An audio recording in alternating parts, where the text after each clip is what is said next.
program is sponsored in part by To a Woman's Heart. The thoughts and views expressed by the following production don't necessarily reflect those of the network or any sponsors.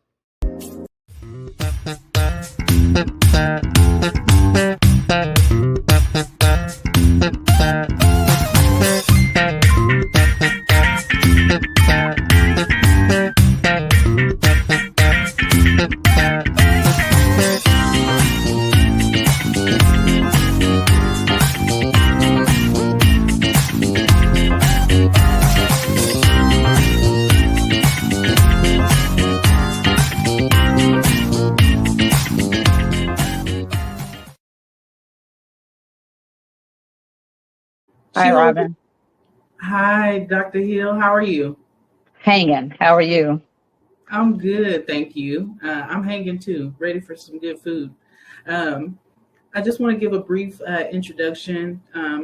Dr. Hill holds a BA in English from Jackson State University, an MA in Political Science from the University of Central Oklahoma, an MA in English Literature from Grambling State University, and a PhD in Humanities with an English Literature core from the illustrious Clark Atlanta University.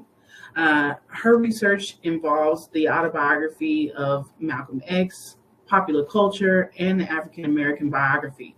Dr. Hill is currently a visiting assistant professor at the illustrious Clark Atlanta University, where she teaches English and humanities courses. Please welcome the final contributor to The People, Dr. Tamara Hill. Thank you. Oh, yeah, you're welcome. Your literary work, I'm just going to go ahead and give it to everyone. It's The Souls of Protest and Resistance from James Brown, Marvin Gaye, and Kendrick Lamar, better known as the Godfather of Soul, Prince of Motown, and The Chosen One. I am definitely a fan of all three, and they have impacted me as I am a lover of all music, Dr. Hill. The fact that you have a PhD in humanities with an English literature core, it wasn't a shock that you chose the structure you did for this thoughtful piece. Dr. Hill, you covered James Brown, Marvin Gaye, and Kendrick Lamar's journeys like a true journalist. You really did. And with a highly informative tone. What inspired the process of your research over the eras you chose, and why these artists and no one else? I think because I grew up in a household where my parents played Marvin Gaye and they played James Brown, and I love Kendrick Lamar. So James was played in my household, but I didn't know who he was until he was in Rocky. Yes. Being in America, that's as close as I could get.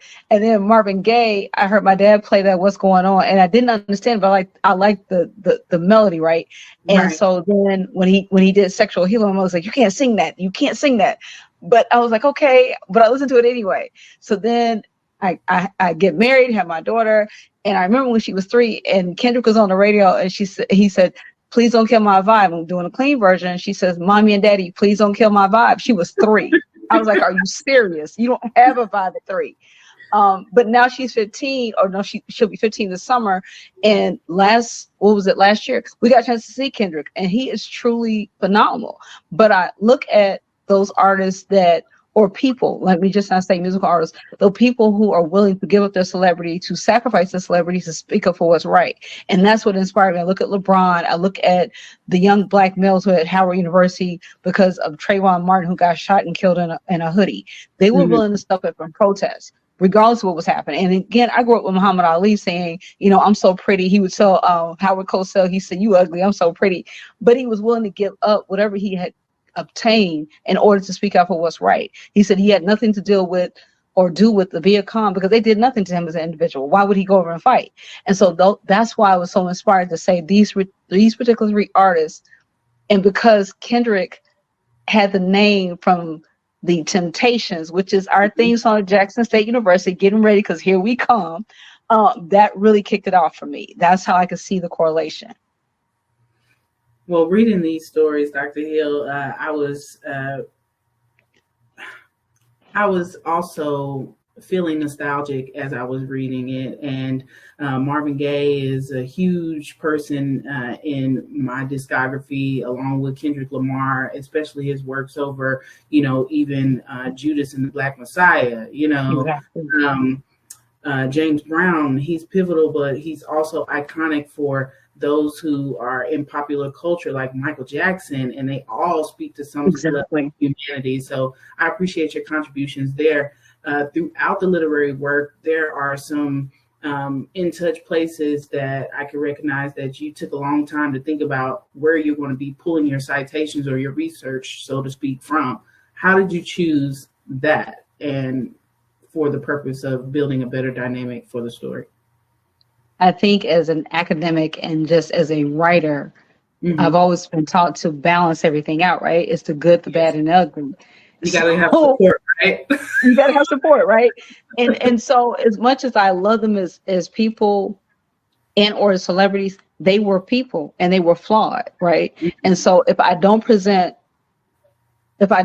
all those sides, then my work is not, it's not objective. It's not where you can read and say, okay, she caught this, but yet he did this. Because let's be clear, James Brown was very adamant about, if he didn't get paid, he was not going to perform I'm Black and I'm Proud.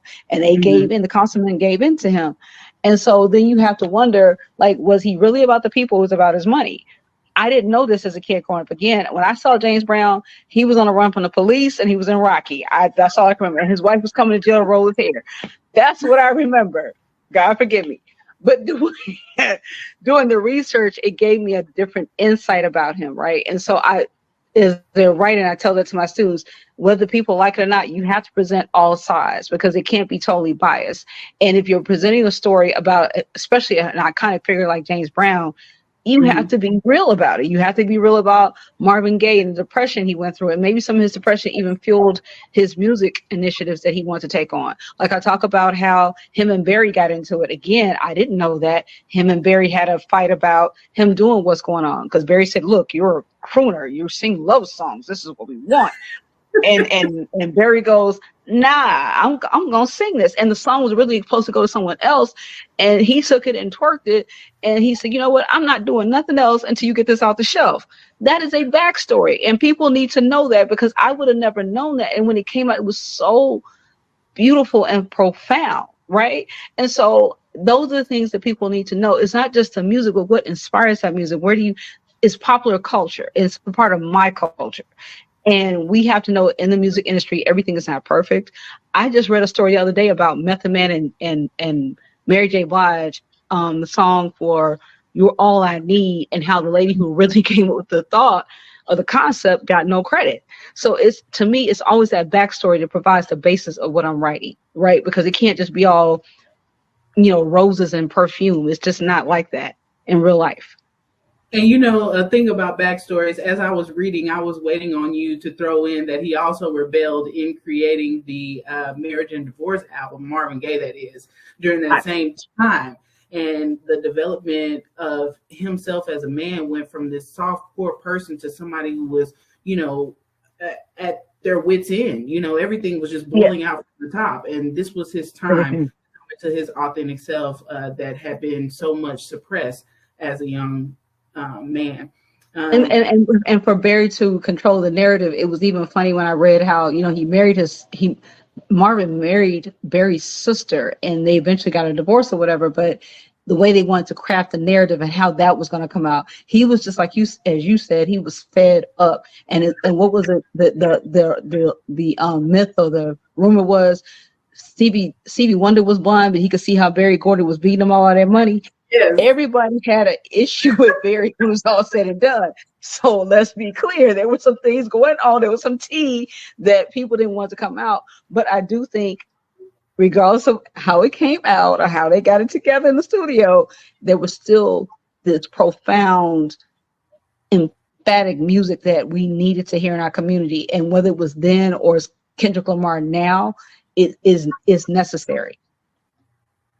Now, this is in relation to being pro-Black, and I know that you know where I'm going with this.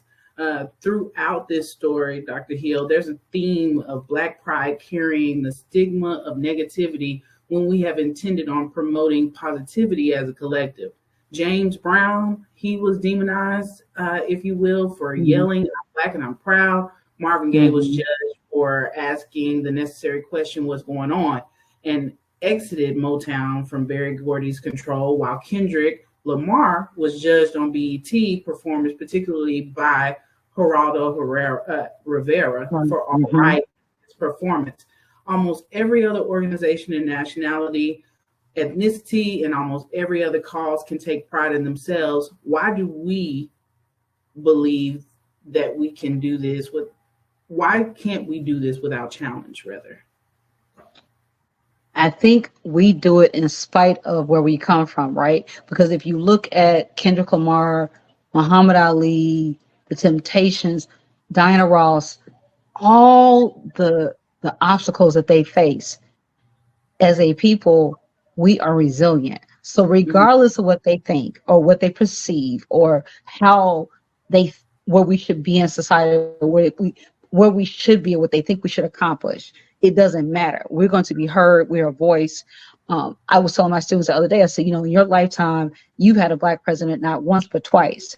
You've had a sister who's been a first lady. Now, we have not seen her cut up on Barack or President Obama. I'm waiting for that to come because I know that day is coming.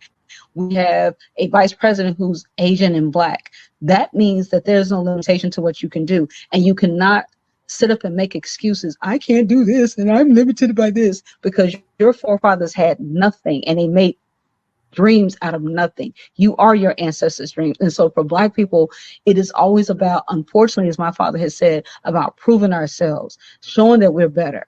And regardless of what other people think, other people are culture vultures. We come out with a dance, they take it over. We come out with a hairstyle, they take it over. Our words, our history, our flair, our fashion, our style, our food, it is always being duplicated, but never, it's never perfect, right? Appreciated, right? As my kids say, a culture vulture. Because as a kid, I can remember when, and I'm going to date myself, but I can remember when Bo Derek ran down the beach with the cornrows. And it was like, oh my God, she's so beautiful. Sis, let's just stop. I'm sorry. The editor, Susan Taylor of Essence Magazine, wore cornrows. Stevie Wonder wore cornrows. And then when fast forward to Kim Kardashian wearing cornrows, she comes out with a new style. No, ma'am. No, ma'am. We cannot do that. We have to take pride in ourselves. We have to own what we've done to this civilization. We have to own what we've contributed, and we cannot let anybody diminish our contributions, regardless of what they think. Because we're here to stay. You brought us over on a boat. We didn't ask to come. So that's that. Let's be about our business. I don't have time for that. And I just feel like we're always having to prove what we're worth and show our greatness some kind of way. And if it wasn't for us, there would be no Elvis Presley, right? If it wasn't for us, it wouldn't be the Lindy Hop. You can watch the Lindy Hop and see women twerking in the Lindy Hop, and it's 2023. That just shows you, You're absolutely keeping it right. 100. Yeah, you can look at the African tribes and they're twerking, and it's a Lindy Hop. And you see Black women twerking. There's nothing new that we can't do. Our hairstyles are unique. And one of my students made the comment. She said, I get tired of people copying us. I said, but what they don't recognize is how they brought us to the country. We had to make do. We weren't even allowed to wear turbans and stuff. We had to wear turbans on our hair just to cover up our hairstyles. So I think, like you said, it's this idea that we always have to fight for our place, no matter what we accomplish. We've had a Black president twice, and we're still fighting. Yes. We are our ancestors' dreams, and we can't make excuses. We can't get this done. They had nothing and got a whole lot of stuff done, And so for me, I think that's what we're always being diminished, but we will never be denied. That's where I see us as a people. We will always shine. Yes, regardless. You mentioned several events, one I can recall as Bloody Thursday. It seems there are a lot of events that are untold in our classrooms and homes, and you can probably look at the story of Thanksgiving as one of those. Like me, do you feel like it is our duty to share with the youth the truth of Black history, good and bad? I do. I teach English, but I teach the story of the exonerated five. I was a kid. I'm going to date myself again. I didn't quite understand all the nuances of going to the story. I remember reading about Donald Trump, but I teach that to my students because it's like the same things are happening, it just happen in different formats. You guys have cell phones. That's the only difference. I remember seeing Rodney King on television, and ironically, I taught at Morehouse last semester. I had a gentleman who was 70-some years old. He was like, I was there at the scene. I worked at actual incident, and he told the class about it. So I feel like it is my responsibility to teach my students about different things, and it's amazing that they're unaware of what Black people have accomplished. For instance, one of my students made a comment about the KKK in the presentations, and I said that, a Black woman took down the KKK because they lynched her son, and they all kind of looked at me like, huh? I said, go look it up. I'm not going to tell you anymore, because a Black woman actually bankrupted the KKK. Or this idea that Ava DuVernay reached out to Feinstein from when she did the piece on When They See Us, and Feinstein's like, I have nothing to say to you. But all of this, because she did her piece, it crushed anything Feinstein was doing. So for me, it's like I'm always teaching a piece of history because I realize that they are not aware. And then when I teach humanities, I give them the true story of Christopher Columbus, and it's just amazing to see their comments, because they're like, oh my God, I've been learning this in school. They never told me that. We shouldn't talk about Christopher Columbus. And so for me, it's like, let me open your eyes to what really you should be knowing. Because I realized when I was in school, the only thing I learned about history was the triangle trade, the slaves, the sugar and the rum.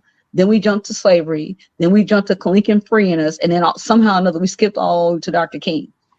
And yeah, that and just now we're learning and relearning that we may very well have not even been a part of that triangular trade, and we're actually indigenous to this land. I mean, it's so much that we can build on, and I like that we have the opportunity to be in this time, similar to what Chadwick Boseman spoke to in his acceptance speech for a PhD in human capital, that we're in this time right now for a particular reason, and it's our duty to know. Right. We have responsibility to teach the youth behind us, because if we don't, they're lost. And if it hadn't been for my father and my mother making me read about Egyptian history, I came home and my father was upset because I said Elizabeth Taylor was Cleopatra. In his own way. I was 5, and I think my dad probably cursed me out in his own way. But he laid out all the books. He was like, no, Elizabeth is a blue-eyed woman. And so now I find myself doing the same thing with my students, because they're not informed and are not aware of all the things we've done. And they know it's on social media, but they're not reading and understanding how all this is narrated for them, right? Because just in the instance of Black shows being on television, and we're talking about music and media, the same thing. There was nothing on TV that was Black except for The Cosby Show, Living Single, NYP, Undercover. All these different shows. It's the same thing. It's like, okay, now society is reflecting what we're really going through, and I need you guys to be aware how we're being portrayed in the media, and even in our songs, what's happening in the song. So it's a different concept for them. New York Undercover was truly underrated, and it needs to come back for everybody to see. Right, and them boys were fine. Let me just say, for all the sisters, them brothers were fine. Okay, they were fine. I watch them now. I tape them now on the DVR, and I see Torres and Malik, yes, on a regular basis. Yes, I do. So I'm going to put it right there. Why did I get married for Malik? He stays. Yes. Him and Janet, like, yes, honey, New York Undercover, honey. And then you get a chance to see all the artists, like when they were just kind of starting out with Brandy and Mary J. Blige and Levert, and it's just great to even watch. It's still good TV. So I watch them sometimes, and my daughter's like, Mommy, who's that? And it's funny because she wasn't born, anywhere with Tupac, but she knows who Tupac is because she watched Different World. And she knows who Jada is from watching that. So it's this whole connection of, hey, I know who this person is. And she's like, wow, Tupac was profound, right? So, yeah, I keep them on the DVR. I watch them on a regular. And Tommy, who didn't have a job. So, well, I have just one more question for you to round things out. So Eurocentric practices affect how we treat each other, from colorism to Black on Black crime, dysfunction, family tension, devaluation of ourselves and each other, etc. Do you think music is a better change agent than any other, like activism, protests, and things of that nature? I don't think it needs to be solely music, but I think music is universal. I do think the protests are necessary. I think media is necessary, journals, literary articles, whatever it is, all of it's necessary, because everybody doesn't relate to a particular song, right? Even if it's universal, like a Michael Jackson can sing, We Are the World or whatnot. But there still needs to be scholarly support for what's out there. Like when Right. the Cosby Show came on, I can't think of the psychologist's name at this time, but they literally brought in psychologists and said, okay, these things were happening in a Black family, these things were not. This is how it's going to be perceived. And I think that those studies still help to contribute to what our story is and how it should be told. I made the comment to my students how I watched Roots as a kid, and then the new Roots came out. And the new Kunta Kinte had perfect teeth. T.I. had perfect teeth. And I was like, yo, this ain't right. And they started laughing. I was like, because slaves didn't have perfect white teeth. They didn't get this right. And I'm sorry, it's not Larry, but Lawrence Fishburne was Alex Haley. And then I'm like, he don't look nothing like Alex. So not Larry. Exactly. And I love them to death, but like you did not pay it. T.I.'s teeth are perfectly white. Slaves didn't have dental care, right? So, and so I think these things are important when we tell our stories. We had coconut oil. We had coconut oil. Okay, some coconut oil. I'll give you that. But Brother Man went to somebody's dentist, like Cardi B. He got a bag and fixed his teeth. Stop playing. But I do think that these things are important because it tells the world how we are, right? It tells them how we exist and how we function. And so I admire how many Black people in Hollywood are now telling our stories, who are taking over studios and saying, hey, this is the Black experience. And I think it is necessary in all the realms, not just one. But music we can all listen to. And I tell my students, it's funny because when I was a kid, there was a song called Self-Destruction from the New York Coast rappers, and it talked about today's topic is self-destruction. Is really at the end of the rap that's bugging, and they're looking at me like, what are you talking about? I said, if you really listen to the words, they're talking about Black on Black crime. They have women talking about losing their sons. They talk about, Heavy D, deep in the heart of the matter, self-destruction served on the platter. It's the same thing that you guys are doing today, but in my generation, it was a little bit more clean, but we keep repeating the same behavior, right? And so I think that there is a connection to music, but I think all the other realms we need to invest in as well, because there's more than one way to tell our story.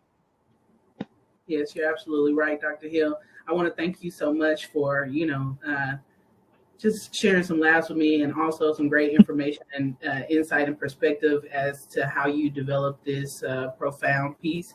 And thank you for closing out the people and contributing your message here. We want to thank you all so much for being a part of this initiative with us, and being a part of the pre-interview for the virtual reading over From a Black Perspective, The People. Y'all have a great night.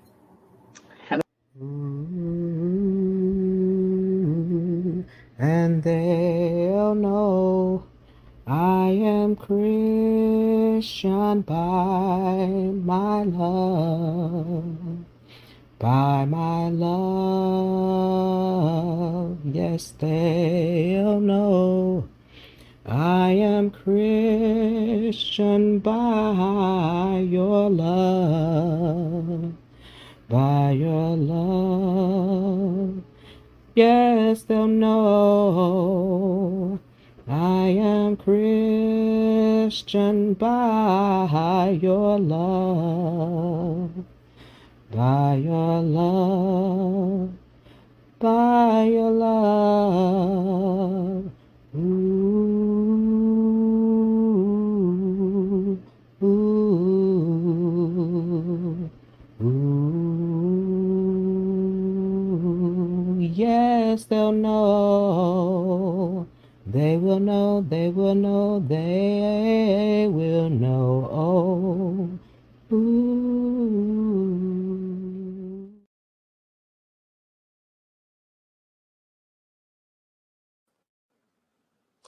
Welcome back to From a Black Perspective. Again, good job, man, Robin and Auntie Renee. Just a light of the story. The comment about the grits, the salt and pepper versus the sugar, but that's another story for another day. And for the record, Auntie Renee is not to be played with. But I'm going to introduce you guys to Dr. Tamara Hill.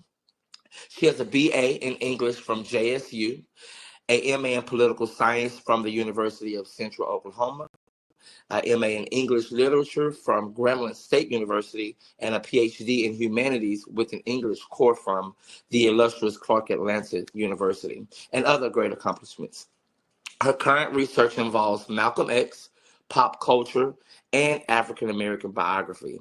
She is also a wife, mother, and a professor at 3 institutions of higher learning in the Atlanta metro area. Now we'll listen to her reading. While music historians are uncertain when All Right, the 4th single from the To Pimp a Butterfly album, became a protest anthem, it is without a doubt declares the resilience of Black people, while at the same time has components of the outcries from James Brown, the turbulent 60s, and the Civil Rights Movement. His echo of Gay's call for peace and love, all while exposing the heaviness of police violence.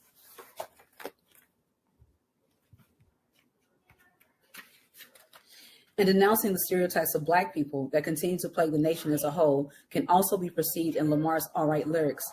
According to American studies and media scholar William Horns, Lamar's progressive music places him in a long line of African-American artists and activists who work both inside and outside of the mainstream to advance a counterculture that opposes the racist stereotypes propagated in white-owned media and culture.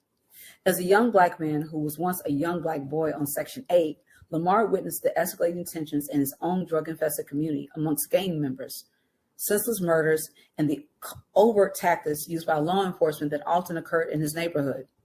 So it was not difficult for him to use and implement the gritty urban verbiage that described the experiences and emotions of most Black people during 2015 and beyond. Even though race relations between Black people and law enforcement from the summer of 2015 to that currently in 2022 have continued to escalate with violent acts of inequality, Lamar, through his lyrics, declares there is hope and that we, as a people, will stand up to these injustices and continue to fight for those whose voices often go unheard. As contemporary hip-hop artist, and from his perspective, Lamar is acknowledging that we are not dependent on a country built on the backs of our enslaved ancestors to make it all right, but to appreciate and understand our struggle as a people and how music has always provided us with a cathartic release for our hurt and or anger. NPR writer Andrew LeBon explained Lamar's inspiration for All Right and why music is important to him by affirming, the author of the upcoming book promised that you will sing about me, the power and poetry of Kendrick Lamar. Lewis interviewed Lamar after release To Pimp a Butterfly and learned the artist was inspired to write All Right by a trip to South Africa, specifically the cell on Robben Island where Nelson Mandela was imprisoned. Similarly, Lamar told NPR in a 2015 interview that he was thinking about the history of chattel slavery in this country. 400 years ago, as slaves, we prayed and sung joyful songs to keep our heads level-headed with what was going on, Lamar said. 400 years later, we still need that music to heal. And I think that All Right is definitely one of those records that makes you feel good no matter what the times are.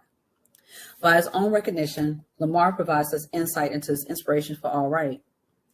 Concerning Black oppression and why the history of it continues to manifest for Black people in the forms of police brutality, the lack of economic opportunities, and the mass incarceration of African Americans at an alarming rate when compared to other ethnicities.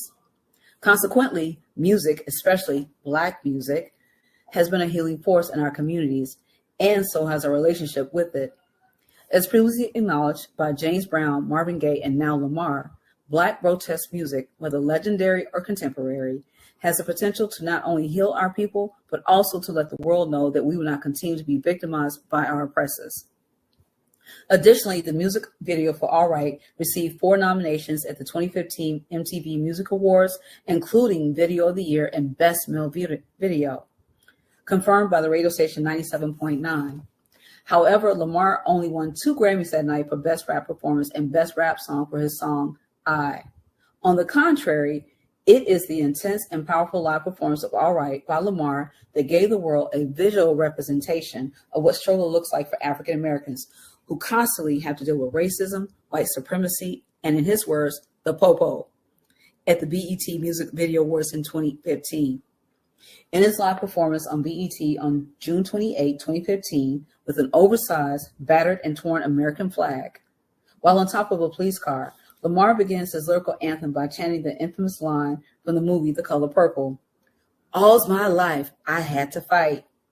This dialogue occurs in the classic movie with Sophia, played by Oprah Winfrey, declares her independence and refuses to let another man, including her husband, Harpo, brutalize or violate her ever again. In response to the use of Lamar's sample of her work, Alice Walker recounted, I'm happy for him. I think he's understanding that it is the truth of it, especially for poor people and people of color in this country. We've had to fight all our lives. And it's a good thing that we can talk about it across generations. Lamar's performance was not only a triumph that night on BET in 2015, it was also an exorbitant display of masterful lyrics that were further substantiated by having Black men on stage that were incarcerated. Others walked in a chain gang from the Jim Crow era, which illustrated that despite the madness of racism, white privilege, and oppression, there will always be hope that Black people will prevail and overcome. Scholar Narako Manambi elaborates further about his performance by writing, more than the lyrics themselves, it is a paratext of visuals in the form of performances and the music that has connected All Right with police brutality. On June 28, 2015, Lamar caused a controversy at the BET Awards when he performed a song on top of a police car, backed by the enormous projection of a tattered American flag. The symbolism of a police car, conquered by hip-hop graffiti and serving as a stage for African-American star, was evidently too much for Geraldo Rivera, who grumbled on Fox News, "This is why I say hip-hop has done more damage to young African-Americans than racism." Lamar retorted on TMZ that the song was about hope, not hatred, and refocused the problem of reality of police brutality rather than on the way it was being expressed in hip-hop. In contrast to his live performance at various venues, the video for All Right was shot in all black and white, which set the mood for several white policemen carrying a car while a young Black man is lying on the ground. This specific image can be perceived either as Paul Bear's carrying a coffin or bringing a symbolic death to the Black Lives Matter movement. By the end of the musical narrative, he was shot and killed by a police officer from a lamppost, but ultimately dies with a subtle smile on his face. As he falls to the ground after being shot to death, he attempts to complete the monologue that he started at the beginning of the video. Whether his lyrics are a masterful wordplay or politically motivated as a member of the hip-hop community, his activism and awareness are evident in the contemporary version of the Black anthem, known as All Right. Reminiscent of the famous We Shall Overcome protest song during the Civil Rights Movement with Dr. Martin Luther King Jr. and the Black nationalism of Malcolm X. When we talk about the systematic oppression, white supremacy, and the ultimate deaths of Breonna Taylor, Tamir Rice, George Floyd, and countless other Black people, mainstream music consistently avoids these issues. However, the chosen one, music consistently known as Kendrick Lamar, has never shied away from taking a stance as an artist and a conscious Black man, similar to much rap and hip hop. Lamar evokes past events and their surrounding cultural politics as a way of interpreting the present day issue of colorism in African American communities. He addresses a history of discrimination shared by Africans and African Americans based in Eurocentric colonial practices. Lamar's engagement relates to the blues matrix because through his music, he reinterprets ancestral experiences of discrimination as a way of understanding the pain caused by racism in the present, according to Hefferman. His words also evoke his memories as a child who grew up in a neighborhood full of gangbangers and crime and with minimal opportunities for survival. Therefore, it is his own self-awareness that is apparent as the foundation for his lyrics, All Right. Because while he knows that he has made it out of the hood, many African Americans, including Lamar, are still struggling to exist in the midst of police violence, systematic oppression, and overt discrimination, the vestiges which remain from slavery. While his lyrics are infused with jazz, African drums, and Afro beats, Lamar provides a definitive narrative of the Black struggle and engaging in political activism with cautious, optimistic backdrop that constantly looms in the background. For example, it was during the multiple protests across the country that the hard-hitting chorus, "We gonna be all right," channeled protesters' rage as they shouted it on the streets. Soon, videos of protesters chanting and thought pieces about the song's connection to the Black Lives Matter movement flooded the internet, according to Gilead. Moreover, the research into Lamar and his inspirations to write such a conscious and resonating song can benefit the systematic study of past artists such as James Brown and Marvin Gaye to contemporary artists and their protest and resistance music. Alternatively, we as a society can formulate a psychological analysis of Kendrick Lamar as an activist and his compositions in relation to the perceptual, sentimental, and social responses to the contemporary anthem, All Right. From either perspective, the rap song is and has remained a part of pivotal moments in 2015 for Black history and American tragedies. Saheed Joseph avows, All Right is a song that moves beyond Kendrick Lamar's personal tragedy, directing his words to be relevant to the larger context of the Black Lives Matter movement. According to Cone, the important contribution of the blues is their affirmation of Black humanity in the face of immediate absurdity. All Right is used as a protest song that affirms Black humanity in the context of police killing. The statement from Saeed captures All Right's necessity and validity as an anthem for Black Lives Matters movement and the continued struggle that Black people face every day of their lives in a place where all humans are allegedly equal. Then there's Lamar's fourth album release, Damn, in 2017, the most significant production of his career to date because it's garnered him a Pulitzer Prize for music. The album, according to music historians, won Best Rap Album, and it's the first of its kind to win a Pulitzer Prize despite it not being jazz or non-classical work. Lamar was bestowed this honor on April 16, 2018. According to History.com, it affirms that it was the first time the award had gone to a musical work outside the genres of classical music and jazz, a watershed moment for the Pulitzers and Lamar and a sign of the American cultural elite's recognition of hip-hop as a legitimate artistic medium. No other artist in hip-hop genre or history has received this exceptional award for their lyrical compositions. However, one can firmly disagree that Lamar winning it made him legitimate. To clarify this perception, the chosen one was an established, introspective, talented, and observant Black rapper from Compton, already crowned as the messiah by the hip-hop world long before the Pulitzer Prize board decided to characterize him as being legitimate. Even with this prestigious award, Lamar has remained humble. Coincidentally, the name of one of his hit singles from the Damn album, because he continued to produce effectual, conscious music, also found in the Black Panther soundtrack, where he's credited for writing 14 of his compositions. Over the course of 4 albums, Lamar has been awarded 13 Grammys. He's only trailing behind Jay-Z and Kanye West, both of whom have won 24 apiece. But music historians feel it will not be long before the chosen one surpasses them at some point in his career. However, when asked about his activism, his music, and his perception and his audacity to have hope that the Black struggle will eventually overcome, Kendrick responds by saying in an interview with Inosan Ahmad, I have a greater purpose, he says. God put something in my heart to get across.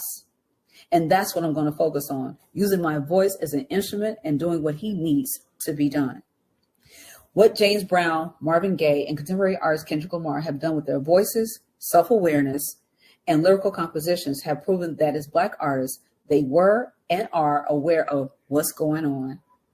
And that did not stand, and they did not stand by and do nothing as they observed their people going through the struggle of white supremacy, racism, discrimination, and a plethora of societal ills that continue to hammer this country based on the atrocity from the past. What's more, even though Brown and Gaye were not politicians or Baptist ministers like Dr. King, they also experienced discrimination, police brutality, and overt racist acts of segregation as young Black boys who grew up in Washington, D.C. and Augusta, Georgia. Then their experiences were repetitive in the music industry, not being allowed to eat in restaurants with white people, being followed by the KKK, or seeing the multiple colored-only signs on buildings that they could only enter from the back as young men who were traveling the country on tour buses. As a result, these social experiences and the political stances are fully verbalized in Brown's Say It Loud and Gaye's What's Going On as interpretive anthems from 2 legendary Black men who refused to let civil unrest go unnoticed, whereas Lamar, a contemporary artist born decades after Brown and Gaye, utilizes the lyrical thesis of All Right, not to spread hate, as Geraldo Rivera alleged, but to remind Black people that the struggle has not ended because we are still here, and in the words of Dr. King, we shall overcome. In closing, we must certainly thank James Brown, Marvin Gaye, and Kendrick Lamar for their contributions to the genre of protest music and resistance.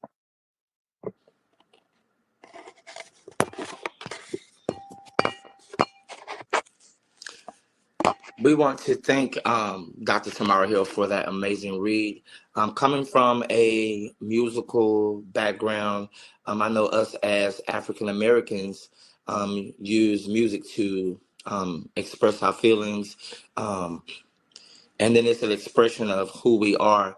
And the music back then and in this day and time, it kind of speaks to what we deal with on the day-to-day basis, especially with police brutality, oppression, racism. So I applaud Kendrick Lamar and Marvin Gaye and James Brown for standing up for what they believe in. Being an artist, sometimes we get boggled down with so many things that goes on in our community, and having a purpose behind that gift, you need to make sure that you're changing someone's life in a positive, in a positive way. We can take it, a perception of what the music really is, but the story behind, the artist's gift and their music speaks a lot of, what they're feeling. So we do thank again Dr. Tamara Hill for that amazing read. And we're going to take a commercial break.